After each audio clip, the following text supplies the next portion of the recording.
Hi everyone, welcome to the first video in this section. Today and in this lab and in the second lab, we're going to be working on a solid modeling tool called as Fusion 360. This is the first introductory video. To, to sum up what Fusion 360 is, it is a cloud-based CAD, CAM, and CAE tool for collaborative product development. Now, what's CAD, CAM, and CAE? We will be looking into each of these terminologies. You will also understand what I mean when I say an integrated modeling environment. Let's real quick get into the Fusion 360 interface. So this is what a typical Fusion 360 screen looks like. Uh, Unlike most solid modeling softwares where you will have to draw something and then patch up the surfaces, Fusion 360 has different ways of doing it. For example, if you see this shape over here, this is a typically drawn structure.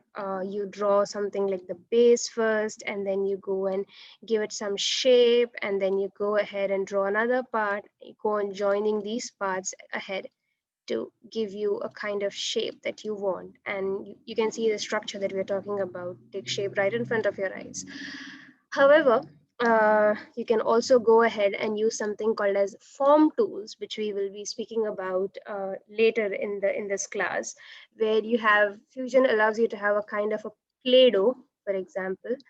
Uh, and what this Play-Doh lets you do is you can mess with the geometry with little regard to dimensions or constraints depending on the shape you want to give. Normally, shapes that are difficult to draw and create on a structure can be easily made using something like the freeform modeling tool. This is what freeform modeling in Fusion 360 does.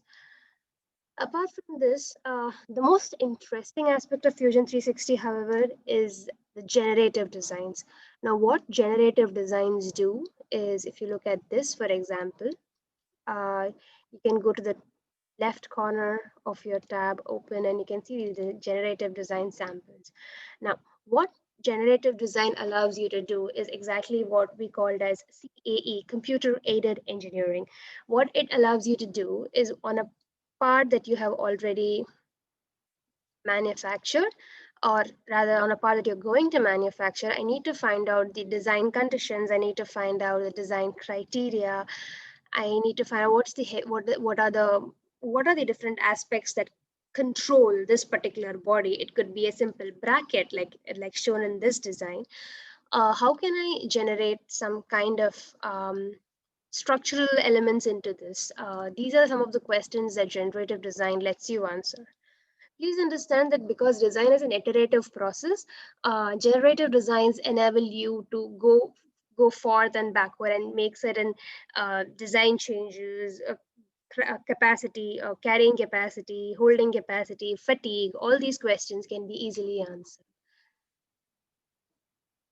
And another major aspect of Fusion 360 that we will be covering will be something called as assemblies. In most softwares, assemblies are different from the part, but in Fusion 360, they are a part of your design in a way that you can create a part and assemble it on the same screen without having to swap to a different screen. The difference comes in something called as components, which I will be explaining to you in the second lab section where we will be tracking assemblies. As far as the CAM side of the Fusion 360 is considered, that is computer aided manufacturing, you can directly send these files to 3D printing through your 3D print utility. Either you could have your 3D printer directly connected to your through over Wi-Fi to your Fusion 360, and because Fusion stores most of its data on a cloud, it becomes easier for you to convert to an STL, slice it using a slicing software inside Fusion 360, and send it over to a 3D printer. These were the basics of Fusion 360.